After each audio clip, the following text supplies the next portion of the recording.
I think a lot of you people might disagree. I think I came out all right. We lived in San Francisco. She was bowling all the way in Contra Costa over to Walnut Creek. She goes into labor. I'm actually, listen, some news here. Listen up. I was actually born in Walnut Creek. And then back in the 70s, there was no, there was no private room for the mother and the child and wristbands that are scanned. They put you in a room and they sent you home. So probably like 2 days, not even 2 days, like 48 hours, I was back in San Francisco. That's why I always tell people I was born and raised in San Francisco, because I pretty much was, except for those time of labor to the time I was sent home. I was in Walnut Creek. But society and life, we've gotten better at that, right? We've gotten better at a lot of things. Technology, medicine. Look at us. We can't live without these dang cell phones in our hand. We can't do it. I don't know anyone's cell phone number.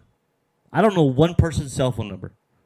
If you were to tell me, hey, call your brother, I don't know his number. Call your sister. I don't know. There was a time, about 6 months ago, I didn't have this with me. And I was in a place that I needed to make a very, very important phone call. I needed to make two of them. One was to my work saying I wasn't coming in. I don't know my boss's phone number. I don't know any of my co-workers' numbers. Then I was like, well, let me make this important phone call here. I don't know my sister's phone number. I think I remember my brother's phone number. I don't remember my friend's number. So society and life, we have gotten better. Technology, medicine. Back in the days, if you contracted the HIV virus or AIDS, pretty much gone. Magic Johnson's been living with it for 30 years, 40 years. Healthy as an ox. I don't know if an ox is very healthy, but that's the saying. Healthy as an ox, right? So society has gotten better. Life has gotten better. So now they're shutting off power because they're trying to stop the fire. They said that the reason because of the forecast, the forecast was it's going to be dry, hot, windy, weather included potential fire hazards. We didn't have to do this 5 years ago, 10 years ago, 30 years ago, 40 years ago. There's no shutting off power. And society's gotten better at building structures. They're afraid that a power line's going to go down because of the wind and cause a fire. Where's the engineering that you can build a tower that's not going to fall? Where's the engineering genius people, the engineers, that can build something where it's not going to fall down on it? Fall down and start a fire. And don't we have advancements in firefighting equipment too? Couldn't we come up with a system where power lines are, where they could potentially fall? Couldn't we clear out an area of debris, maybe put water underneath it? I don't know. If it falls down, it just electrifies the water. Don't put no fish in there. Don't go swimming in there. Hey, make it all cement. Cement the whole area. Don't put power lines. Put something underneath the power lines. I'm no engineer. I'm just making things up as I go along. There was over 800,000 customers affected by this PG&E power shutoff. Was it necessary? I don't think so. I think it's another ploy from our government, who I do not trust and do not believe anything. I'm not a conspiracy person. I don't believe in they're lying to us about the Kennedy assassination, or they're hiding aliens in Area 51. I like those conspiracy things. I think they're fun, but they're just fun things to play with. I'm not one of those people that get into it too much, but I just don't trust the government. I do think they lie to us, and I always think there's a reason why they're doing what they're doing. There's a deeper reason why they're shutting off power. Not for our safety. I'm not buying that, because 10 years ago, Yeah, we've had a lot of fires here in California. A lot. Way too many. Two too many. Three too many. And yeah, there's fires, but they can come up with something else. They can come up with something else than shutting it down. What about the people that have businesses?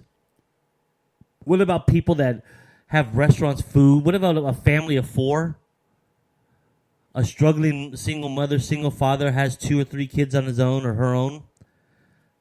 One of them's an infant. There's no power in the house. They can't afford anything to go anywhere else. What if their milk goes bad? Their food goes bad? Do they think about those things? No. It's just I think it's a bunch of BS. I really do. I think it's a bunch of BS. They don't. For them to shut off our power to help prevent fires, I'm not buying it. I'm not buying it. Like I said, society, engineering, medicine, technology, it has all come very far. We've advanced so much in medicine, so much in technology. We're building skyscrapers as big as this one. I'm getting turned around here. This one here. We're building skyscrapers that are absolutely 20 years ago you'd be like you could never do something like that. And then 20 years ago they're building buildings half that size. What I'm saying is it's possible for them to do something if these power lines can cause a fire, if they can fall down because of wind, then they can think of a reason or another way to prevent them. Here's a fire line right here. Let's say this is the power line right here.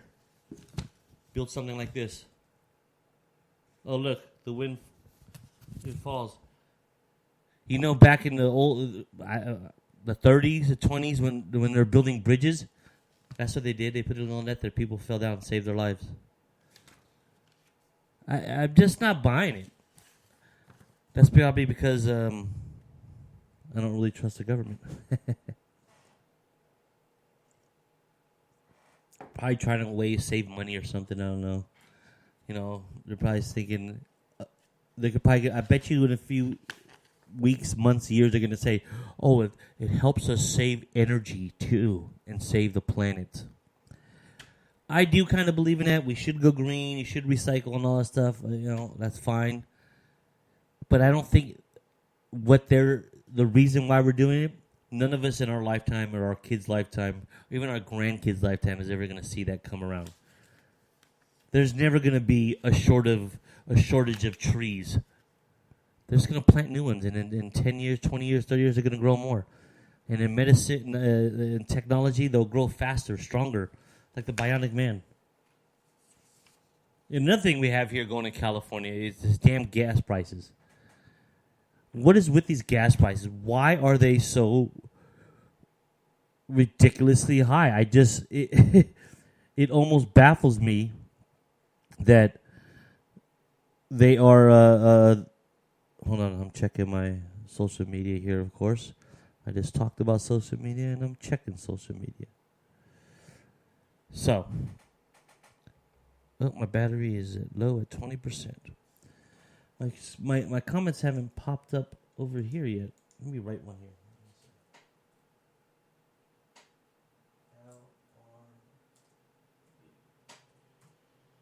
There you go. See, I just made a comment.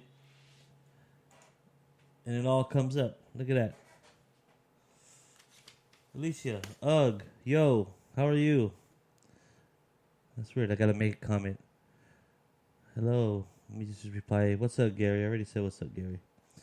So, PG shutting off power. We have fires. We have earthquakes here in California. And to top it all off, we have this insanely high gas price. I got a list here of what gas has been for the last 20 years.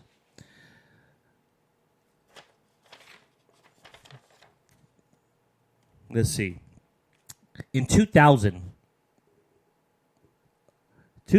our gas was $1.66, $1.67, $1.67 for gas 20 years ago.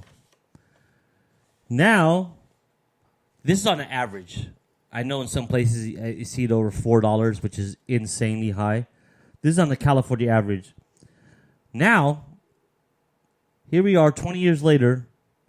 Gas is an average of $3.69. Now, here's the thing. It's only in California. Yeah, gas prices have gone up throughout the country, but only in California is it reached this crazy, crazy heights. And it is the highest right now that it's ever been in California. Let me turn my phone off since...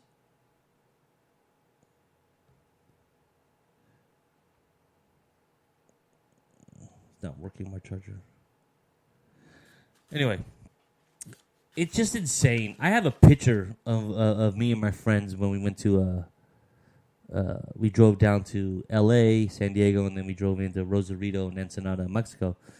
And we stopped at a gas station. And this is back before cell phones, obviously. And I had a camera. Snapped a couple pictures of my boys getting back into our convertible Sebring that we rented. And